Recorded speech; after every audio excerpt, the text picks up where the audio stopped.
So hi everyone. So karon ang uwan na gajud guys tungod sa bagyo nga basyang no. So super kusog ang uwan, madungog man ninyo. No, madungog ninyo no, diba? So karon day 5 of reading the 100 life-changing quotes devotion. So day 5 na ta guys. So let's start. So gingon diri no nga, do not go where the path may lead, go instead where there is no path and leave a trail. By Ralph Waldo Emerson. So, grabe na dun kalaw mga quotes ron. So, do not go where the path may lead. Go instead where there is no path and leave a trail. So, kung sa ato imabaog sa butnong kay murag maghimo tag bag-ong dalan ba nga magbilin ta og murag trail nga you make this way or you make this direction or ikaw naghimo ani nga direction, you have a unique or own direction nga imong gihimo. So wa di ta maga-follow sa path nga naana no nga tulid sa inana, but we make our own path. Marag like that ba, we make our own path. So bear my understanding guys, na kadi pa jud ko love jud di pa ko bright ka adjo char bright. Ito I have small knowledge ron jud guys, so don't judge me.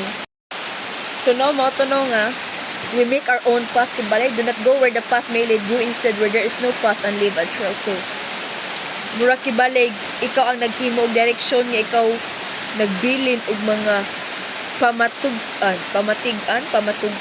basta ana nga diri ka ning agi, di ba? So gayon diri nga, God often calls us to walk a path that is different from the world's expectation.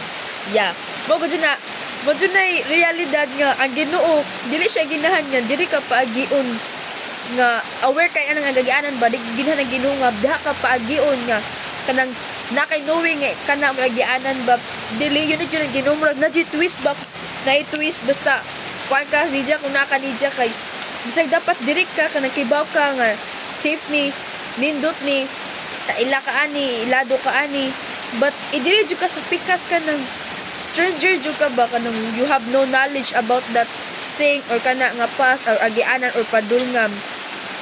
No, grabe jud ka, unique ang Ginoo ba. Ilahi gud ta nidya ilahi.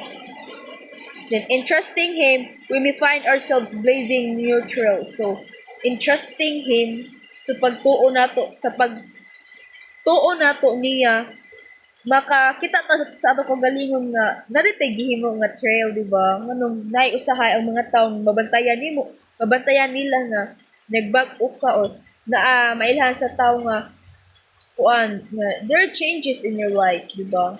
Then unique ka nga pagkatawo ba na shining His light in places it hasn't reached before. So shining His light, so shining ang light sa Ginoo no sa mga lugar nga wala panimo na adto, so imong na shine ang himaya sa Ginoo. Our unique journeys can inspire others to follow His lead and walk boldly in faith. So di ba mas the more nga ay ma-learn ang tao kung ilang makita kasi ilarang madungog no or ilarang mabasa murag kita nga mga tao murag visualize mo gud ta, di ba? Murag the more nga atong makita, the more atong tuuhan, the more ta nga musalig, the more ta nga sana mo believe ba nga kani si Jah kuani si Jah tinuod ni pa na mo order tas mga Shopee or unsa na nga mga store like TikTok, di ba? Mas ginahan ato jud tin-aw ng comment section bala mag-send sila picture diha tin-aw na to kuan ba ni tinuod ba ni fake, di ba? Murag mas mutuod ta, mas mobilib ta if makita nato no. So sa gingon diri nga, enter by the narrow gate, for the gate is wide and the way is easy that leads to destruction, and those who enter by it are many. So ato basahon sa Mateo 7:13. So gingon diri sa Mateo 7:13 nga, enter ye in at the straight gate, for wide is the gate and broad is the way that leadeth to destruction, and many there be which go in thereat.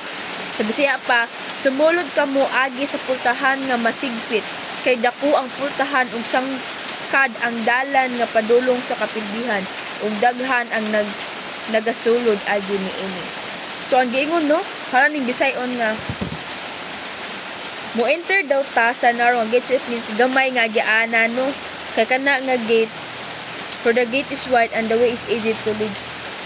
This ta enter by the narrow gate, for the gate is wide and the way is easy that leads to destruction, and those who enter it by it are many. So kibali ba nga agmurag atong ang Ginoo naghatag og lesson nga while we keep our reaching our goal, or why we grow, di ta always magsalig sa June, no? Kay kita mangita bitag sa June, mangita tag libre, mangita tag dali ra ba nato makuha, murag taken granted ra ba mga inana.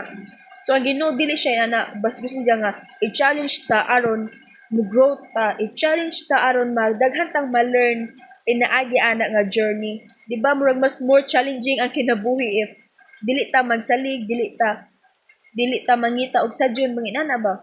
So nugingon diri nga enter by the narrow gate, kay giingon diri sa Bible sa Mateo nga ang katong dagko nga gate daghan ang muso dito, pero dili dito ang success, but kibali dito ang distraction, no? So ako na pud mong gi-challenge guys nga enter by the narrow gate, dili ta mo enter sa dako nga gate.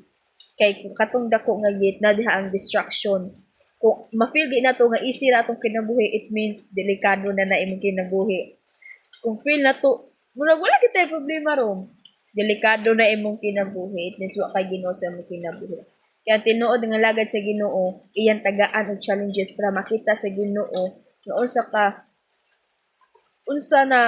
ang seed nga gitanom sa Ginoo sa imong kasing-kasing hunahuna, nga unsaon nimo pag-face ang mga challenges, unsaon nimo pag-deal sa mga distractions sa enemy, sa temptation sa palibot. So ako nang gihanyo guys, no. I pray for all nga pili ta sa sakto nga agianan, dili ta magsalig sa mga butang nga sadyon, butang nga gaan, butang nga dali ra nato agya na mas more kahibaw ba tayo na murag mas put ourselves in a situation nga maglisod ta ba, kay para ta makita atong self growth, like ato nga journey nga mas more memorable siya, mas more experience siya, og mas more nga daghang tang ma-learn sa atong nga self, dili sa atong self, sa Ginoo ug sa atong palibot. So I challenge you guys nga enter by the narrow gate, for the gate is wide and the way is easy that leads to destruction, and those who enter by it are many. So guys, be a unique individual sa kaninga kalibutan. Kay the more papansin ka sa uban, the more nga makita ka sa uban, the more nga daghang mali ang ilang makita da kanimo. So I pray nga magsalig ta sa Ginoo. I pray nga we need to challenge ourselves by the faith of God, by the guidance of God, and by the lead of God. Kay wala na tay mabuhat hasta kay di na tagamhanan no batang Ginoo. Ang Ginoo na plano sa kinabuhi, og di ta magbuot kung dili makanmaya kaniya. Og ang gihangyo ang tanan nga put our trust in God. Kay He is powerful. He is powerful. Ang Ginoo na gyud ang kaybaw sa tanan. And dili ta always magsalig, dili ta always mangita og sadyo mas madali, but keep ourselves challenge sa mga butang nga wa patakhibaw. And mo na akong ma-share karon guys, and that is the day 5 of reading the 100 days of life-changing Coach Devotion. Thank you.